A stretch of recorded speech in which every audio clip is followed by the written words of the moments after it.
With high egg prices top of mind for so many, the issue was top of mind on the first day of the Nevada legislative session. Two members of the Assembly are already working on a measure that could keep down the costs of these eggs. Fox's Kim Passoff is here now to take a closer look at that proposal. The 83rd session of the Nevada legislature is now underway, and lawmakers are turning their attention to one of the state's most pressing problems. Assembly Bill 171 would give the state's agricultural director the power to lower egg prices.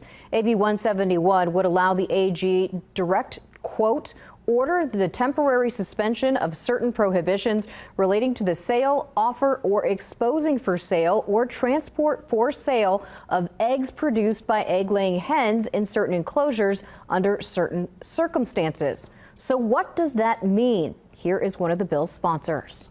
What Assembly Bill 171 would do is allow our State Department of Agriculture to temporarily suspend some of our regulations that are in place when there is an outbreak such as the bird flu.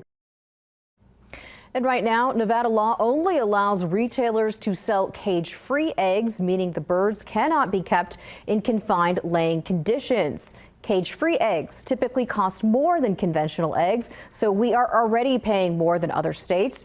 AB 171 allows the AG director to temporarily suspend the ban on conventional eggs to give Nevadans access to a lower-priced alternative. And the bill limits the AG director from lifting the cage-free law for more than 120 days, and they could only issue the order twice a year.